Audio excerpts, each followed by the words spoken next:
What I'm about to tell you will make you question everything you think you know about the people you pass on the street every single day. This is the story of Emma Chen, 28 years old, six-figure salary, designer everything, living what most people would call the perfect life, and Marcus Williams, 52 years old, homeless for 3 years, invisible to almost everyone. For 127 consecutive days, Emma walked past Marcus on her way to work. Same time, same route, same cold indifference. She saw him as nothing more than an inconvenience, a reminder of a world she'd worked so hard to escape. But on Tuesday, on October 15th, at exactly 7:47 a.m., everything changed, because the man she'd treated like he didn't exist was about to risk everything to save her life. And what happened next will haunt you long after this story ends. Let me paint you a picture of Emma Chen's life. Because to understand this story, you need to understand just how far she'd climbed and how much she had to lose. Emma lived in a $4,000 a month apartment on the Upper East Side, floor-to-ceiling windows overlooking Central Park, a view that cost more per month than most people make in 3. Every morning, the same routine, 5:30 a.m. alarm, 30 minutes of yoga on a mat that cost $300, shower with organic products shipped from France, coffee from beans that cost $80 a pound. By 6:45 she was dressed, always a designer suit, always perfect makeup, always the image of success. Emma worked at Morrison & Associates, the kind of law firm that charged $800 an hour and got results. She was their youngest senior associate, the one they wheeled out for press conferences, the golden girl who never lost. But success at Morrison's came with a price that wasn't listed on any invoice. Emma worked 70-hour weeks as standard. She hadn't taken a vacation in 2 years, hadn't been on a date in 8 months, hadn't called her parents in. She couldn't remember. Her last relationship ended when David told her, "You've become a stranger, Em, even to yourself." He wasn't wrong, but Emma had learned early that sentiment was a luxury she couldn't afford. Growing up poor in Chinatown, watching her parents work 3 jobs each just to keep the lights on, she'd made herself a promise. Never again, never be vulnerable, never depend on anyone. That promise had gotten her through Harvard Law, through the brutal hours as a junior associate, through every case that required her to be harder, colder, more ruthless than the competition. It had also made her forget something essential, something that would almost cost her everything. It had made her forget that she was human. Now let me tell you about Marcus Williams, because his story is just as important, maybe more so. 3 years ago, Marcus had what most people would call a good life. He was a construction foreman for Hartley & Sons, a company that built some of the city's most iconic buildings. He had a crew of 12 men who respected him, a steady paycheck, a modest apartment in Queens. Most importantly, he had Sarah. Sarah Williams was 26, a paralegal at a small firm that specialized in tenant rights.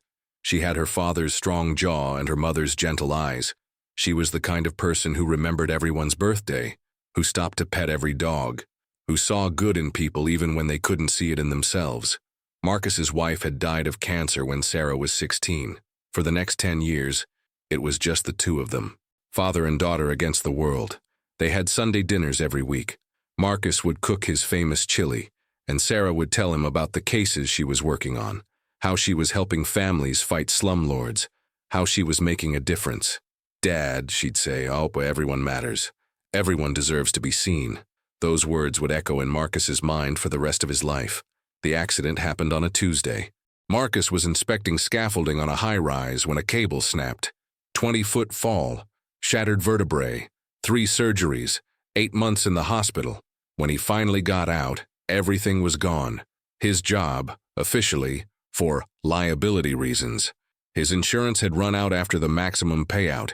His apartment because he couldn't make rent, but the worst was yet to come. Sarah had been covering his medical bills, working extra shifts, taking on debt she couldn't handle. The stress, the exhaustion, the weight of trying to save her father while keeping her own life together. She fell asleep at the wheel driving home from her 3rd job, a job she'd taken to pay for Marcus's medication. The funeral was on a Thursday. Marcus buried his daughter with money borrowed from the construction crew he used to supervise. Men who had once called him boss now looked at him with pity. After the funeral, Marcus walked out of the cemetery and never went home. What was the point? The apartment was already lost. His life was already over. He'd been on the streets for 1,095 days when he first saw Emma Chen walking to work. And every single day since, he remembered Sarah's words. Everyone matters. Everyone deserves to be seen. The corner of 5th and Madison became Marcus's world. Not by choice, but by circumstance. It wasn't the best spot for panhandling, too upscale. Too many people who averted their eyes. But it was safe. The security guard at the office building, a guy named Rodriguez, was decent. He'd let Marcus stay as long as he kept things clean and didn't bother the tenants. Every morning at 7:47 a.m., like clockwork, Emma Chen would round the corner from 5th Street, always on the phone, always in a hurry, always looking straight ahead. Marcus tried at first. Day 1. "Good morning, miss. Have a blessed day." Emma's stride didn't even break. Day 15. He held the door of the coffee shop open for her when she was behind him in line. She squeezed past without acknowledgement, ordered her usual, large coffee, 2 sugars, oat milk, and left while he was still counting out change from his cup. Day 32. It was raining. Emma's umbrella had broken in the wind. Marcus offered to share the newspaper he used for shelter. "I don't need help," she said, the first words she'd spoken in his direction. Then she ran through the rain, her $200 blouse getting soaked rather than accept assistance from a homeless man. Day 58. Marcus found a wallet on the sidewalk. Emma Chen, according to the driver's license. $347 in cash. Credit cards. An American Express black card, the kind reserved for people who spend more in a month than Marcus used to make in a year. He waited 3 hours for her to come back looking for it. When she didn't, he walked 6 blocks to her office building. The security guard looked at him like he was planning a robbery. "I found this," Marcus said, holding out the wallet. The security guard took it without a word. Marcus never knew if Emma got it back. She never said, "Thank you." Day 89. Emma dropped her phone. The screen shattered. Marcus watched her panic. He could see her mentally calculating meetings missed, calls not returned, the digital lifeline that kept her world spinning. He wanted to help, had repair skills from his construction days, but by now he understood. To Emma Chen, he was invisible. Less than invisible, he was an inconvenience. Day 127, a cold Tuesday in October. Emma walked past as always. But this time, Marcus noticed something different. Something that made every instinct he'd developed in 3 years of street survival scream danger. The black sedan. It had been parked across the street for 3 days running. Different spot each time, but always with a clear view of Emma's building. Always occupied. Always watching. Marcus had seen enough crime in his years on the street to recognize surveillance when he saw it. And this wasn't police surveillance. Police were obvious, casual. This was professional, careful, deadly. That night, Marcus didn't sleep. He sat on his cardboard, watching the building, watching the sedan, putting pieces together. Emma Chen was in danger, real, immediate, life-threatening danger. And she had no idea. More importantly, she had no reason to trust the homeless man who'd been trying to warn her. But Marcus had made a promise to Sarah. Everyone matters. Everyone deserves to be seen. Even the people who refuse to see you back. Let me tell you about the men in the black sedan. Because while Emma was living her carefully ordered life, and Marcus was surviving on the streets, a different kind of predator was circling. Vincent Kowalski. Tommy Chen, no relation to Emma, despite the name. And David Park. 3 men with arrest records spanning 2 decades. Assault, armed robbery, and worse. They'd been hired by someone Emma had never met. Someone whose name appeared on documents she'd been subpoenaed to examine. Someone with enough money to make problems disappear. Permanently. The Henderson case. Emma had been chosen to handle it because of her reputation for being thorough, relentless, and impossible to intimidate. What Morrison and Associates didn't know was that this case was different. Emma had uncovered evidence of money laundering through construction contracts. Millions of dollars. Connections to city officials, union leaders, and worse. The people she was investigating weren't the type to rely on legal proceedings. They preferred more direct solutions. Vincent was the leader. Ex-military, dishonorably discharged for excessive violence. A phrase that should terrify anyone who knows what military standards typically allow. He'd been watching Emma for 2 weeks, learning her patterns, her routes, her vulnerabilities. Tommy was the tech guy.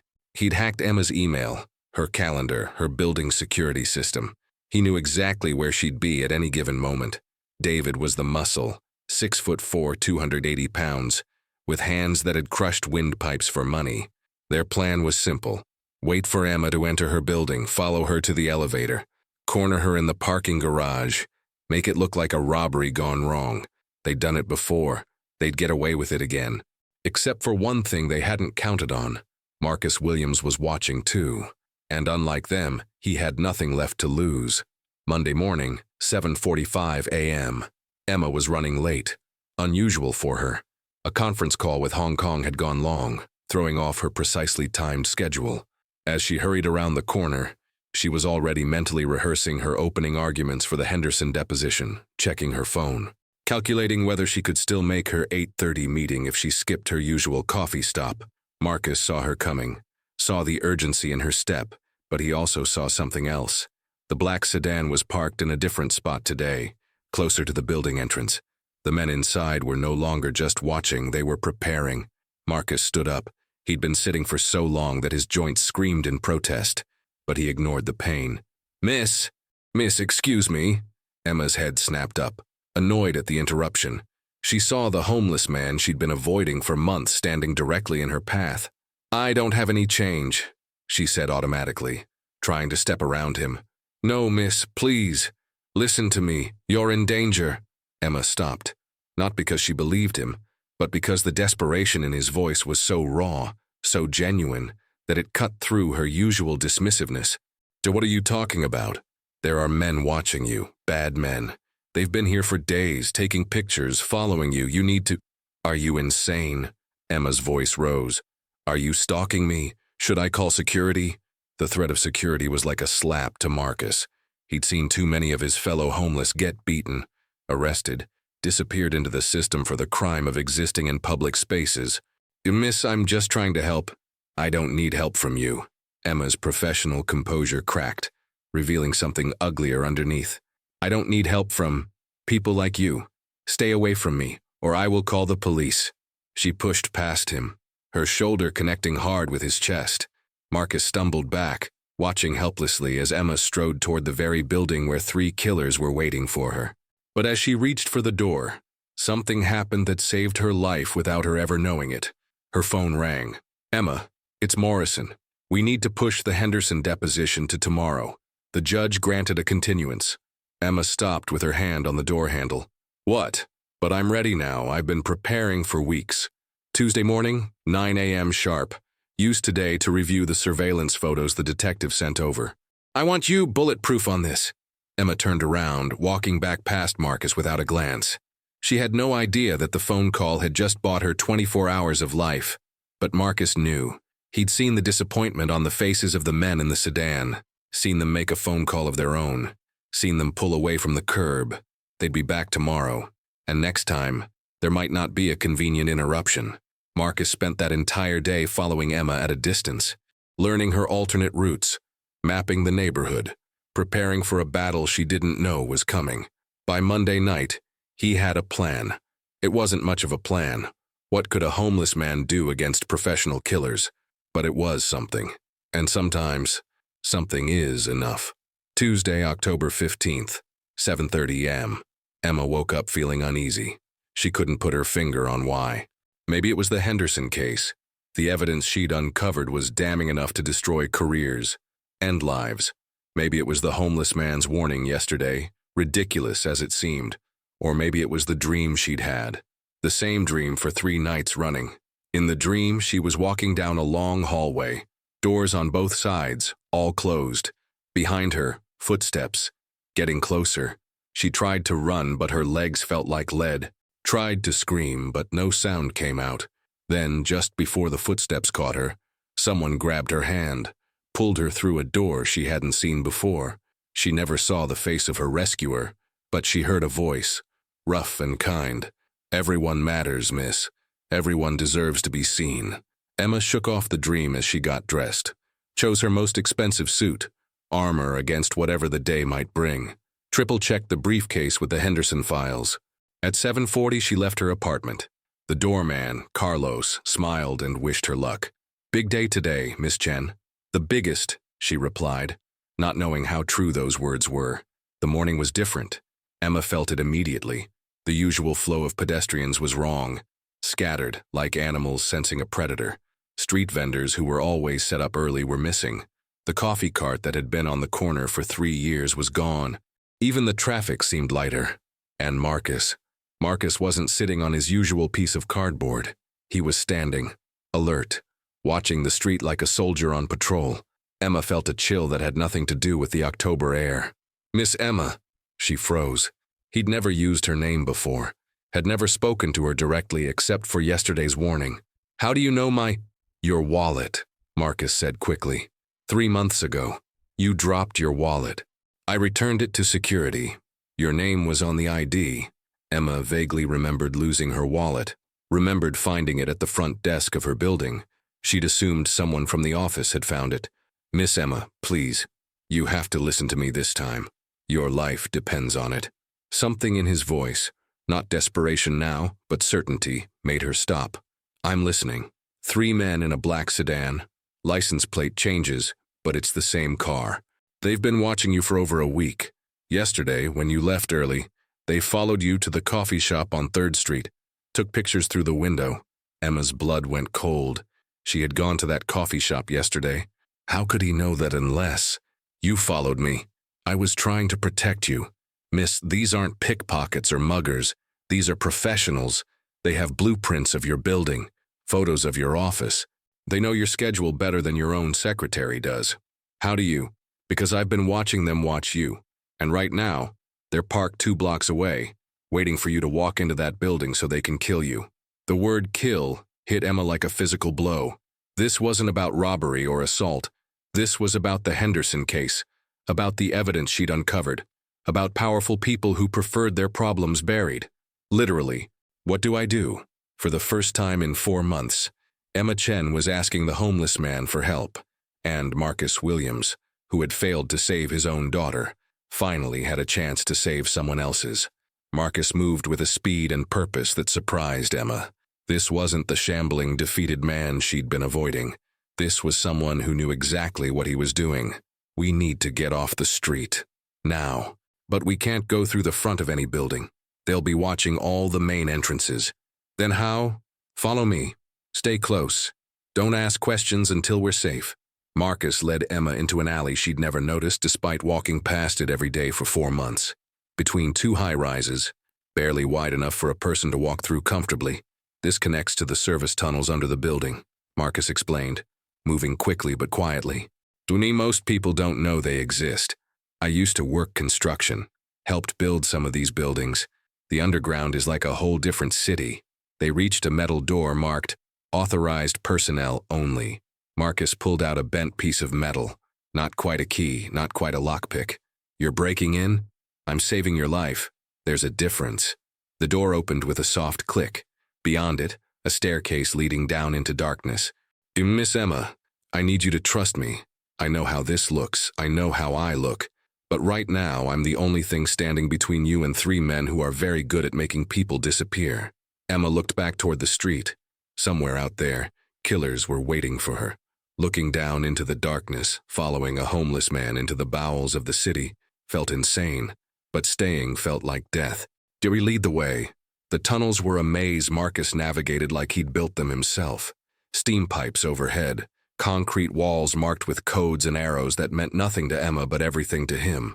"How do you know all this?" 3 years on the streets teaches you things they don't cover in law school. Every building has weak spots. Every neighborhood has hiding places. When you're invisible to society, you learn to use that invisibility.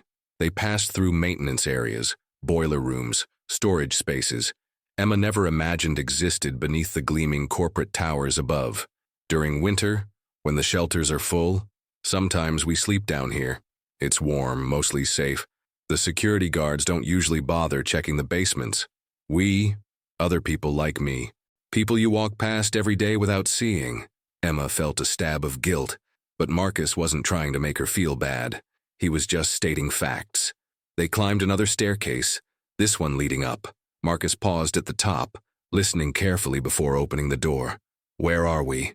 3 blocks from your building. Tony's bodega. He's good people. Lets me use his restroom. Buys me lunch sometimes when business is slow. More importantly, he's got a back office and a phone that's not connected to your name or your company. The door opened into organized chaos. Shelves packed with everything from aspirin to zucchini. The smell of fresh coffee and breakfast sandwiches. Normal life. Continuing while Emma's world fell apart. A stocky man with kind eyes looked up from behind the counter. His expression changed when he saw Marcus with a well-dressed woman. Marcus. Todo bien? Marcus responded in rapid Spanish. Emma caught maybe 1 word in 5, but she understood the tone. Urgency, danger, a request for help. Tony's expression grew serious. He locked the front door, flipped the sign to closed, and led them to a small office behind the deli counter. Call, he said to Emma, pointing to an old rotary phone. Police first, then your people. Marcus, coffee, you both look like hell. Emma's hands shook as she dialed 911. 911, what's your emergency? My name is Emma Chen. I'm a lawyer at Morrison & Associates. I have reason to believe there are armed men planning to attack me at my office building. Ma'am, are you in immediate danger? Emma looked at Marcus, who was listening intently to something on Tony's radio. Police scanner, she realized. I don't know. Maybe I'm not at the location where they're waiting, but Marcus held up his hand for quiet. His face went pale. What is it? Emma whispered. They found your apartment. Emma's phone slipped from her hand. The voice on the police scanner was calm, professional, code numbers and locations that meant nothing to Emma, but painted a clear picture for Marcus. Break-in at 1247 Park Avenue, apartment 15C. Ransacked. No occupant present. Neighbors report men in dark clothing asking about resident Emma Chen. Emma sank into Tony's desk chair. Her apartment, her sanctuary, her safe space, violated, destroyed. They're not just planning to kill you, Marcus said quietly. They're trying to find everything connected to whatever case you're working on. Files, evidence, backup copies. The Henderson case, Emma whispered. I have copies of everything at home. Financial records, photographs, witness statements. Had, Tony corrected gently. You had copies. Emma's second call was to Detective Rodriguez, the police contact assigned to the Henderson case. Emma, thank God. We've been trying to reach you. Your building is crawling with our people, but you never showed up for work. Where are you? Safe, I think. Detective, someone tried to warn me. A friend. He said there were men waiting for me. Your friend was right. We found them 20 minutes ago. 3 armed men in the parking garage of your building. Professional equipment, silencers, zip ties, plastic sheeting. They weren't planning to rob you, Emma. They were planning to make you disappear. Emma felt the room spin. Those men had been waiting for her. If she'd walked into her building as usual. Did you arrest them? 2 of them. The 3rd got away, but we'll find him. Emma, where are you? We need to bring you in, get you into protective custody. Emma looked at Marcus, who was listening to every word. Detective, the man who warned me. He saved my life. If I hadn't listened to him, we'll want to talk to him too. Get a statement. Where are you? Marcus was shaking his head, pointing to himself, then making a slashing motion across his throat. Emma understood. Homeless people and police stations didn't mix well, especially not as key witnesses in high-profile cases. Tony's bodega, corner of 7th and Madison, Emma said finally. We'll wait for you here. After she hung up, Marcus stood to leave. Where are you going? Missy, you're safe now. Police are coming. You don't need me anymore. Marcus, wait. Emma's voice stopped him at the door. Why? Why did you risk everything to save me? I was horrible to you. For months. Marcus turned back, and for the first time, Emma really looked at him, saw the intelligence in his eyes, the strength in his posture, the careful way he spoke. Because my daughter taught me something before she died. She said everyone matters, miss. Everyone deserves to be seen. Even the people who refuse to see you back. Your daughter. And for the first time in 3 years, Marcus told someone about Sarah. Sarah Williams had been dead for 2 years, But Marcus talked about her like she'd just left the room. She was going to be a lawyer, like you. Not corporate law. She wanted to help people who couldn't help themselves. Tenants fighting slumlords. Workers who got hurt on the job, people like me, I guess. Marcus sat down heavily, suddenly looking every one of his 52 years. Sarah used to walk this same route to her job. Different building, but same neighborhood. And every day, she'd pass this old veteran named Pete. Everyone else ignored him. He was rough, you know. Vietnam vet, PTSD, drank too much, scared people. But not Sarah. One day, she stopped, started bringing him sandwiches. Not just food. She'd sit with him, talk to him. Found out he'd been an engineer before the war, smart man, just broken. Took her 2 years. But she helped Pete get into a program. Got him clean, got him housing, got him a job. Last I heard, before everything happened, Pete was managing an auto shop in Queens. Emma was crying now. Not the careful, controlled tears she'd learned in professional settings, but ugly, honest sobs. She sounds incredible. She was. And the night before she died, you know what she told me? She said, "Dad, most people walk past homeless folks because they're scared of becoming them. But what they don't realize is that we're all just one bad day away from that corner. The only difference is luck." Marcus wiped his eyes with a sleeve that had seen too many washings. "When I first saw you walking past every day, you reminded me of her. Same determination, same focus, same way of moving through the world like you could fix anything if you just worked hard enough. But you also reminded me of the person Sarah used to be, before she learned to see. Successful, important, too busy to notice the invisible people. I couldn't save Sarah, but maybe I could save you. Maybe I could help you become the person she would have wanted you to be." The sound of sirens was getting closer. Through the window, Emma could see police cars surrounding her office building 3 blocks away. "Marcus, when the police get here, I want you to tell them everything. You're not just a witness, you're a hero. And I'm going to make sure everyone knows it." Marcus smiled sadly. "Miss, heroes don't end up on street corners with cardboard signs." "No," Emma said, her voice stronger than it had been all morning. "Heroes end up wherever life puts them. And they do the right thing anyway." The police arrived 5 minutes later, but by then, Emma Chen had already started planning how she was going to change her life, and Marcus Williams had already started believing that maybe, just maybe, Sarah would be proud of what he'd done. The interrogation room at the 19th precinct wasn't designed for comfort, but Detective Rodriguez had brought good coffee and treated both Emma and Marcus with the respect reserved for people who'd helped solve a major case. "Vincent Kowalski and David Park are talking," Rodriguez explained. "Facing life sentences tends to loosen tongues. The third man, Tommy Chen, we picked up at JFK trying to board a flight to Bangkok." "What did they tell you?" Emma asked. "Everything. Who hired them, how much they were paid, what they were supposed to do to you." Rodriguez's expression darkened. "Emma, you uncovered something bigger than anyone realized. The Henderson case isn't just about money laundering. It's about a network of corruption that goes from city planning all the way up to federal contracts." Emma felt a chill. "How high up?" "High enough that when you started asking the right questions, some very powerful people decided you were too dangerous to live." Marcus, who had been quiet through most of the questioning, spoke up. "Will she be safe now? The immediate threat is over. But Emma, you're going to need protection during the trial. These people have long memories and longer reach." Emma nodded, but her mind was already moving past the immediate crisis. "Detective, I need to ask you something. Marcus here. He saved my life. Without him, I'd be dead. What happens to him now?" Rodriguez looked confused. "What do you mean?"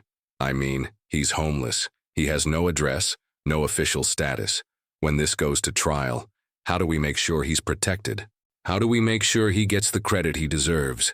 "Emma," Marcus said quietly, "that's not necessary." "Yes, it is." Emma's voice had the steel that made her formidable in courtrooms. "It absolutely is necessary." Rodriguez smiled. "You know what, Miss Chen? I think your friend here just became our star witness. And star witnesses get protection, relocation assistance, and compensation for their cooperation."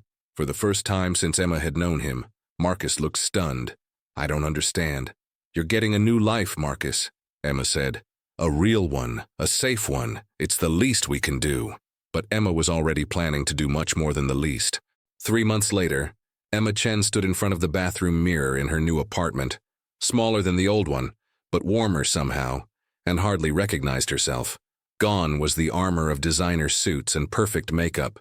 She still dressed professionally, but there was something different in her eyes, something that hadn't been there before. Hope. The Henderson trial had made international headlines. The corruption network Emma had uncovered reached into 12 countries and involved billions of dollars. But the story that captured public imagination wasn't about money or politics. It was about the homeless man who saved a lawyer's life. Marcus had testified for 3 days. His memory for details, his clear understanding of what he'd witnessed, and his obvious courage had made him more than a witness. He'd become a symbol. The media attention was overwhelming at first. Interview requests, book deals, movie rights. Marcus turned them all down except one. A single interview with 60 minutes where he talked about Sarah, about homelessness, about the invisible people society ignores. Everyone has a story, he told the interviewer. Everyone has value. The only difference between someone in a boardroom and someone on a street corner is circumstance, and circumstances can change. Emma had used her share of the media attention differently. She'd left Morrison and Associates. The corporate world no longer felt like home, and started something new, the Sarah Williams Foundation. It wasn't just another homeless charity. Emma had done her research, talked to experts, but most importantly, she'd talked to people like Marcus, people who understood what actually worked and what just made wealthy donors feel better. The foundation focused on 3 things: job training for people with construction and technical skills who'd lost their way, mental health support for those dealing with trauma and loss, and something Emma called dignity restoration, helping people rebuild their sense of self-worth. Marcus had been her first hire, director of outreach. He knew the streets, knew the people, knew how to reach individuals that traditional social services never could. "Jimmy, you can't help people from behind a desk," Marcus had told Emma during his first week on the job. "You have to meet them where they are, not where you think they should be." It worked. In 6 months, the foundation had helped 127 people transition off the streets. Not all success stories. Some relapsed, some disappeared, some weren't ready for the help offered. But 127 lives changed. 127 people who went from invisible to seen. Tony's Bodega had become an unofficial headquarters. The back office where Emma had made her desperate phone calls was now a resource center. Job postings, mental health referrals, a safe place to get mail and make phone calls. Pete, Sarah's old friend, the veteran Marcus had told Emma about, had become their lead job counselor. He'd tracked down Marcus after seeing the news coverage, wanting to honor Sarah's memory by continuing her work. "She saved my life," Pete told Emma. "Now we save others." It's what she would have wanted. But the most important change wasn't in the foundation's statistics or media coverage. It was in Emma herself. Every Tuesday morning at 7:47 a.m., Emma and Marcus met at their old corner, his former homeless spot, her former route to corporate success. They'd share coffee and plan the day's outreach, but they'd also remember. Marcus would tell stories about Sarah. Emma would share memories of cases she'd won, of people she'd helped back when helping people was just her job instead of her calling. "Do you ever regret it?" Marcus asked one morning. "Leaving the law firm, giving up the big salary, the prestige?" Emma looked around at the morning rush, all those people hurrying past, just like she used to do. Some of them probably walking past people who needed help, who had stories worth hearing. "I used to think success meant being above all this," she said, gesturing to the busy street. "Separate from it, better than it, but real success means being part of it, connected to it, responsible for making it better." "Sarah would have liked you," Marcus said quietly. "I wish I could have met her. In a way, you did. Every person we help, every life we change, that's Sarah's legacy. That's her voice, still telling the world that everyone matters." Emma smiled, watching a young businessman walk past a homeless woman without acknowledgement. 6 months ago, that would have been her. Now, it was just another person she needed to reach. "Come on," she said, standing up. "Let's go change some minds." And they did. The annual Sarah Williams Foundation Gala wasn't held in a fancy hotel ballroom. Emma had insisted on something different: Tony's neighborhood community center, decorated with photos and stories of the people they'd helped. Marcus stood at the podium, wearing a suit Emma had bought him but looking entirely comfortable in his own skin. The audience, donors, city officials, formerly homeless individuals now employed, social workers, and journalists, listened in complete silence. A year ago, Marcus began, I was invisible. Not just homeless, invisible. You could walk past me 1,000 times and never see me, never wonder if I had a story, a history, people who loved me. That invisibility nearly cost a good woman her life, because when predators were stalking her, the only person in position to help was someone she'd trained herself not to see. But Emma Chen didn't just let me save her life. She let me save my own. Emma, sitting in the front row, wiped tears from her eyes. Next to her sat Pete, Tony, Detective Rodriguez, and dozens of others whose lives had been touched by this story. My daughter Sarah used to say that everyone deserves to be seen. Tonight, I want to tell you about some people who are finally being seen. Marcus introduced Maria, former addict, now managing a small business loan program. David, former veteran, now counseling other soldiers dealing with PTSD. Jennifer, former domestic violence victim, now running a safe house for women in crisis. Each of these people was invisible once. Each of them had a story nobody wanted to hear. Each of them needed just one person to stop walking past. The Sarah Williams Foundation isn't about charity. It's about recognition. Recognition that the person asking for help today might be the person saving your life tomorrow. The applause was thunderous, but Marcus held up his hand for quiet. There's someone else I want you to see tonight. Someone who taught me that it's never too late to learn how to stop, how to see, how to care. He gestured to Emma, who stood reluctantly. She'd never been comfortable being the center of attention for personal reasons. Emma Chen walked past me 127 times. On the 128th time, she stopped. She listened, she trusted, and in doing so, she saved both our lives. But more than that, she showed me something I'd forgotten in 3 years on the streets. She showed me that people can change, that hearts can open, that someone who seems cold and uncaring might just be scared and overwhelmed. Emma, would you like to say something? Emma approached the podium, her hands shaking slightly. A year ago, she'd been one of the city's most confident attorneys. Now, speaking about personal transformation, she felt vulnerable in a way that legal arguments never made her feel. I used to think that success meant building walls, she began. Walls between myself and anything that might slow me down, distract me, or remind me of where I came from. I built those walls so high that I couldn't see over them. Couldn't see Marcus, sitting on the corner every day. Couldn't see the humanity in someone whose circumstances were different from mine. Those walls nearly got me killed. But when Marcus risked everything to tear them down, to force me to see what I'd been ignoring, he didn't just save my life. He gave me a life worth living. Tonight, we celebrate 347 people who found housing, jobs, and hope through the foundation. But we also celebrate something else. We celebrate the power of one person choosing to see another. The power of stopping instead of walking past. Tomorrow morning, each of you will pass people who need help, people with stories you've never heard, people who might surprise you with their wisdom, their strength, their capacity to change your life just as much as you change theirs. The question isn't whether they deserve your attention. The question is whether you deserve theirs. Emma paused, looking out at the audience.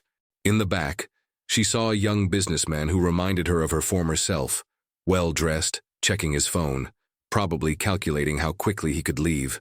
Everyone in this room was invisible to someone once. Everyone in this room needed help they were afraid to ask for. Everyone in this room has walked past someone who could have changed their life.